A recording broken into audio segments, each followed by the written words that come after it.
And there are days where I'm just like, is this still real?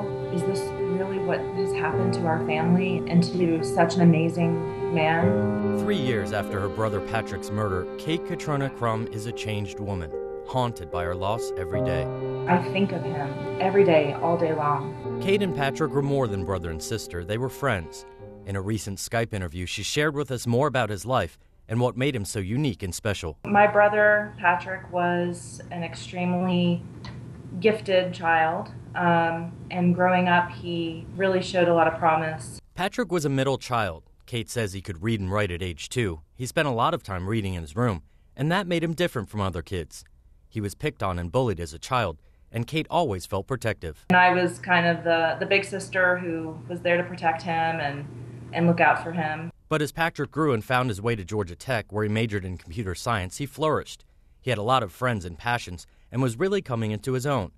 After graduating from Tech summa cum laude, Patrick and Kate became roommates and even closer. That was a really great time for us because obviously we had lived together as children, but now as adults we had the opportunity to share and some other experiences. After Kate moved in with her now husband, Patrick eventually bought a home in East Atlanta. I think he felt safe there. It's a neighborhood that had been gentrified for many years, and so I don't think that it ever occurred to him that it would be dangerous. But that neighborhood he loved would be the place he took his last breaths.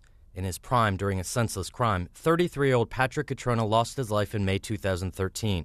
Patrick, his roommate, and another friend were walking from their May Avenue home to the East Atlanta Village on the night of May 25th. A vehicle pulled up behind them, and at least one subject exited the vehicle, produced a firearm, and began demanding the 3 victims' personal property.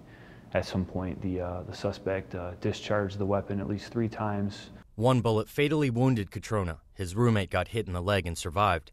Investigators say the shooter got in a car that sped off in reverse along May Avenue toward Maynard Terrace. The shooting rocked the East Atlanta community. The community has lost its innocence.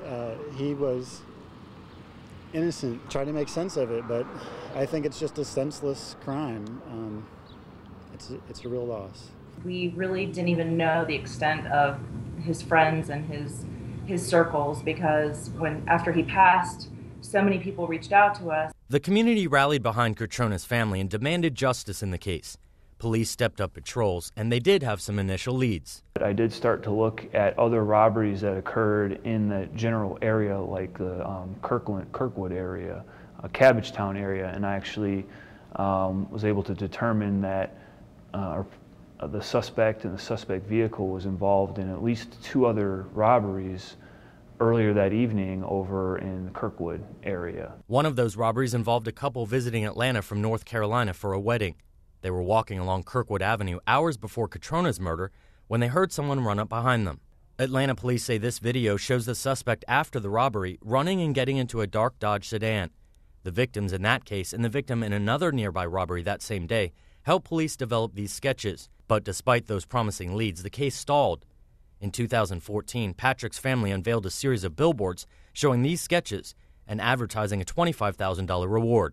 I just can't imagine why someone hasn't come forward yet in the past 3 years. Lead Detective Scott DeMeester says it's been a tough case, but one he's determined to solve. The file is sitting on my desk. I look through it as often as I can. I'm still in contact with the family. We do have some promising leads. Obviously the sketch is very important, and we're hoping that someone knows who these individuals are familiar with them. Maybe they talked about the crime or the crimes that they committed. Someone may know the vehicle that we have surveillance video of. Police are urging anyone with information to call Crime Stoppers. You can remain anonymous and still be eligible for a reward.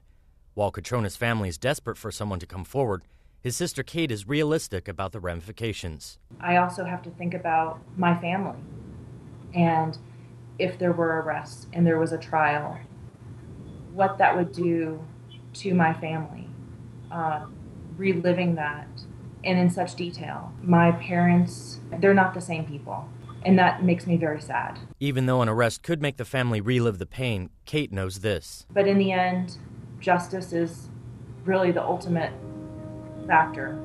The fact that somebody is possibly free and living their life while my brother's gone, that's really hard to work with in my mind.